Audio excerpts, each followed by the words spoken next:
Sir, मागच्या महिन्यात November 27 आणि 28 दरम्यान अवेळी पाऊस झालेली आहे. राज्यभर जवळपास 32 जिल्ह्यामध्ये फार मोठ्या प्रमाणावरती नुकसान झालेले आहे.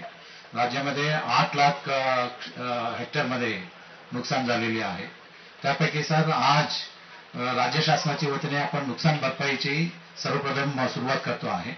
त्यापैकी सर नागपूर जिल्ह्यापैकी मौदा आणि पारशिवनी या दोन्ही तालुक्यामधला काही शेतकऱ्यांना आपण निमंत्रित केलेले आहे. त्यांना चेक देण्याची कार्यक्रम आपण आयोजित केलेला आहे. सर्वप्रथम सर मी एक एक नाव घेतो शेतकऱ्यांची. सर गोविंद गोपाल डांगरे, त्यांची भाताची शेती आहे सर, धानाची शेती आहे. जवळपास 80 गुंठा नुकसान झालेले आहे. 21,600 ची चेक मी माननीय मुख्यमंत्री आणि दोन्ही उपमुख्यमंत्री.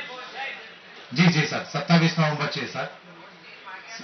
27 नोव्हेंबर आणि 28 नोव्हेंबरला राज्यभर झालेली, त्यापैकी 500. जी सर, एक महिना पण नाही झालेला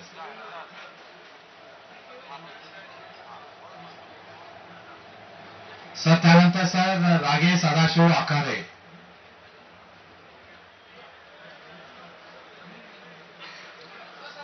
18,900 ची चेक आहे.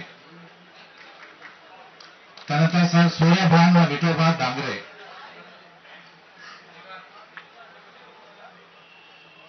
सर हे 18,900 ची चेक आहे. सर 2 पट जुने रेट पैकी 2 पट आहे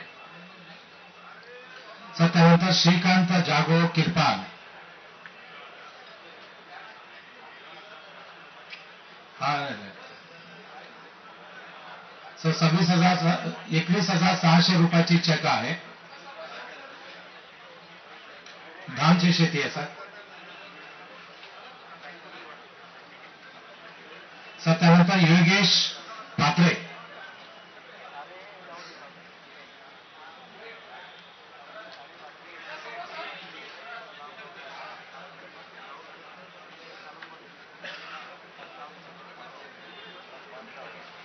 सर अंकित मनोहर चामट, 6,800.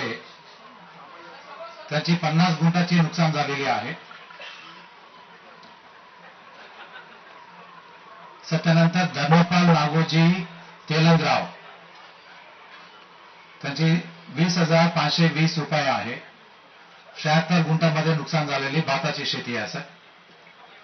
त्यानंतर सर शरद कीर्तन, 10,800 रक्कम आहे. नमस्कार.